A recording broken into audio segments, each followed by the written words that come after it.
नमस्कार दोस्तों, इन्फोटॉक्स के एक नए एपिसोड में आपका स्वागत है। तो चलिए शुरू करते हैं।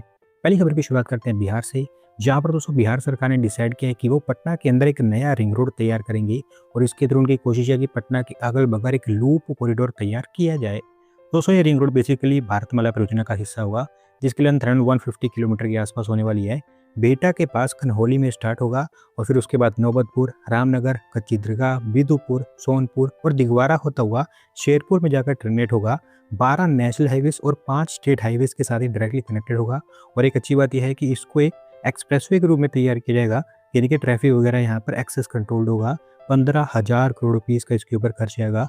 और एक बार जब ये तैयार हो जाता है तो लॉन्ग रूट वाले कम्यूटर्स वो पटना को एंटर किए बिना से बाईपास कर पाएंगे। अगली दोस्तों अपडेट हैदराबाद से है, जहाँ पर दोस्तों हैदराबाद के अंदर अभी पोर्ट टैक्सी को चलाने की प्रिपरेशन तेज हो चुकी है। और अभी फिलहाल हैदराबाद मेट्रो रेल लिमिटेड ने इसके लिए फिजिबिलिटी वगैरह का प्रोसेस स्टार्ट कर दिया है।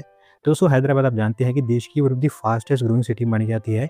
यहाँ पर बहुत सारे ऐसे कमर्शियल हब्स हैं जहाँ पर लास्ट माइल कनेक्टिविटी की ज़रूरत है। और जैसे कि मुंबई के बांद्रा कुर्ला कॉम्प्लेक्स में लास्ट माइल कनेक्टिविटी के लिए पोर्ट टैक्सी को भी तैयार किया जा रहा है, उसी तरह से हैदराबाद के हाईटेक सिटी, फाइनेंशियल डिस्ट्रिक्ट और कुछ की मेट्रो स्टेशन को लिंक करने के लिए पोर्ट टैक्सी तैयार की जाएगी। अभी फिजिबिलिटी वगैरह स्टार्ट हो चुकी है। एक बार जब ये हो जाती है तो उसके बाद हमें क्लियर हो जाएगा कि हैदराबाद के अंदर पोर्ट टैक्सी बन पाएगी या फिर नहीं।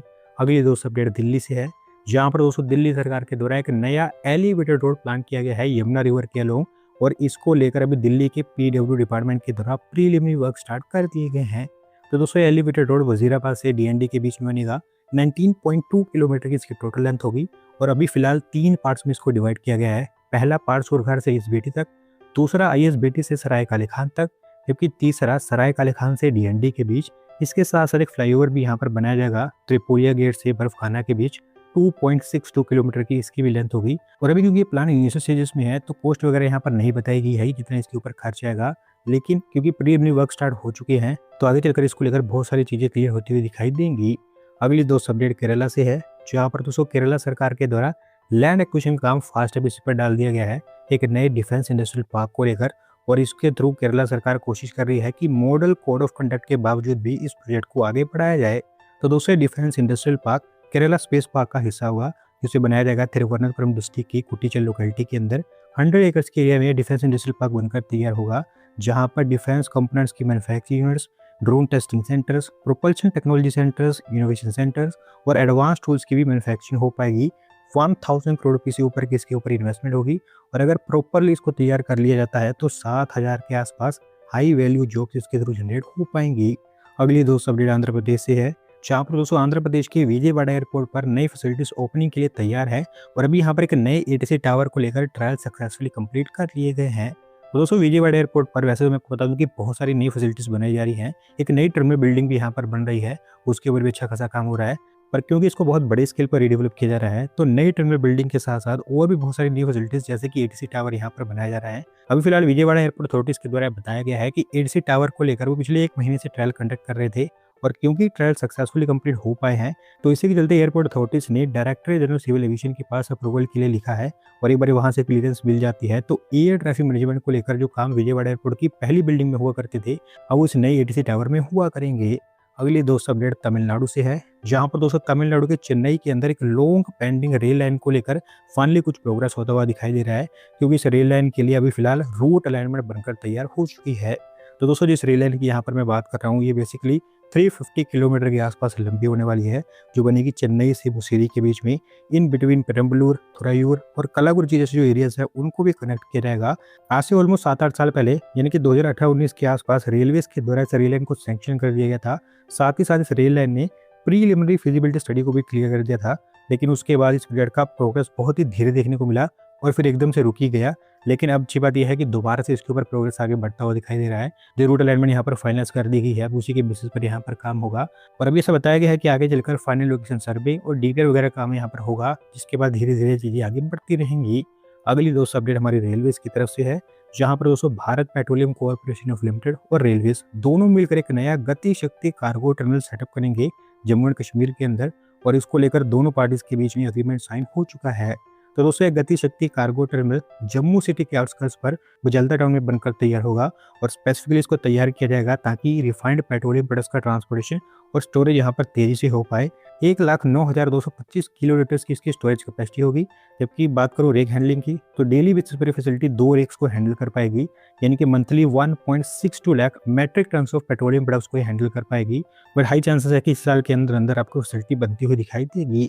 अगली दोस्तों update Mumbai Ahmedabad high speed rail corridor को लेकर है, जहाँ पर दोस्तों सारसेल के द्वारा आनंद हाई स्पीड रेल स्टेशन को लेकर प्लान्स अनवेल कर दिए गए हैं। और अभी उनके द्वारा बताया गया है कि इस हाई स्पीड स्टेशन को भी एक मल्टी मॉडल हब के रूप में तैयार किया जाएगा। तो दोस्तों Anand high speed rail station basically बहुत ही पास लोकेटेड होगा उत्तर संडा रेलवे स्टेशन के, अप्रॉक्स 600 मीटर के आसपास इसकी दूरी होने वाली है। पर वो एक बहुत ही छोटा स्टेशन है, तो क्योंकि इसको बड़े स्टेशन से लिंक किया जाना है, तो मोस्टली जो नाडियाड जंक्शन है उसके साथ इसको डायरेक्टली लिंक किया जाएगा। इसके साथ साथ वडोदरा एयरपोर्ट या फिर अहमदाबाद एयरपोर्ट, दोनों में से किसी एक के साथ, या फिर ऐसा भी हो सकता है कि दोनों के साथ भी इसको लिंक किया जाए। अभी फिलहाल इसका कंस्ट्रक्शन अच्छे खासे स्केल पर जारी है, बहुत ही जल्द इसको तैयार कर दिया जाएगा। अगली दोस्तों अपडेट फिर से हमारी रेलवेज की तरफ से है, जहां पर दोस्तों रेलवेज के द्वारा दूसरी वंदे भारत स्लीपर ट्रेन के लिए रूट फाइनलाइज कर दिया गया है। और भी ऐसा बताया गया है कि ये वंदे भारत स्लीपर ट्रेन मुंबई और बेंगलोर के बीच में ऑपरेट करेगी। तो दोस्तों वंदे भारत स्लीपर का ओवरऑल तीसरा रेक है जो कि रोल आउट किया जा चुका है, क्योंकि पहले रेक में भी कुछ चेंजेस किए जा रहे हैं, जबकि दूसरा रेक हावड़ा से कामाख्या के बीच में पहले से ऑपरेट हो रहा है। और ये ओवरऑल तीसरा रेक होगा जो कि केएसआर बेंगलुरु से मुंबई सीएसएमटी के बीच में ऑपरेट होगा। साउथ वेस्टर्न रेलवे जोन इसको ऑपरेट करने वाला है। हालांकि अभी क्योंकि टाइम टेबल प्रिपेयर नहीं हुआ है, तो ज़्यादा डिटेल्स यहाँ पर सामने निकल कर नहीं आई हैं। पर अभी तक जो बताया गया है उसके अकॉर्डिंग ये जर्नी 1125 किलोमीटर लंबी होगी, वाया पुणे, सोलापुर और कलबुर्गी। 16 आवर्स के अंदर अंदर ये कंप्लीट हो पाएगी। और इसके चलते मुंबई से बेंगलोर के बीच में ये फास्टेस्ट ट्रेन बन जाएगी। और क्योंकि दोस्तों मुंबई से बेंगलोर के बीच में फास्ट ट्रेन की बहुत ज़्यादा रिक्वायरमेंट है, लोग काफ़ी लंबे समय से डिमांड कर रहे हैं, तो हाई चांसेस है कि ये ट्रेन आपको काफ़ी सक्सेसफुल होती हुई दिखाई देगी। अगली दोस्तों अपडेट मुंबई मेट्रो से है, जहाँ पर दोस्तों मुंबई मेट्रो की लाइन 14 को डेवलप करने का प्रोसेस दोबारा से स्टार्ट हो चुका है। और अभी एमएमआरडीए के द्वारा बताया गया है कि इसके लिए वो एक नए एक्सपर्ट कंसल्टेंट को हायर करेंगे। दोस्तों मुंबई मेट्रो की लाइन 14 खंजूर मार्ग से बदलापुर के बीच में बनाई जानी है, जो कि मुंबई के अंदर लॉन्गेस्ट मेट्रो लाइन होगी। 43.69 किलोमीटर के आसपास इसकी लेंथ होने वाली है। और मैं आपको बता दूं कि बहुत सालों से इसको लेकर प्लानिंग चल रही थी। इनफैक्ट 2019 में कंसल्टेंट को भी हायर किया गया था, और उसने जो इसके लिए फिजिबिलिटी रिपोर्ट्स वगैरह तैयार की, उसमें कई सारे फ्लॉज भी देखे गए। तो इसी के चलते एमएमआरडीए ने तंग होकर दिसंबर 2025 में उनका कॉन्ट्रैक्ट टर्मिनेट कर दिया था। तो अब क्योंकि काम तो आगे बढ़ाना ही है, तो इसी के चलते अब एक नया कंसल्टेंट इसके लिए हायर किया जाएगा, क्योंकि बिल्कुल नए तरीके से इसके लिए फिजिबिलिटी वगैरह या फिर डीपर वगैरह तैयार करेगा। और होपफुली इस बार आपको ये काम आगे बढ़ता हुआ दिखाई देगा। आज की दोस्तों आखिरी अपडेट पंजाब से है, जहाँ पर दोस्तों पंजाब की मोहाली के अंदर सोना गुरुद्वारा जंक्शन, जो कि वन ऑफ द क्रिटिकल और कंजेस्टेड जंक्शन माना जाता है मोहाली के अंदर, इसको भी कम्प्लीटली रिडेवलप कर दिया जाएगा। और अब इस जंक्शन की जगह पर आपको भारत का पहला डम्बल शेप्ड राउंड अबाउट देखने को मिलेगा।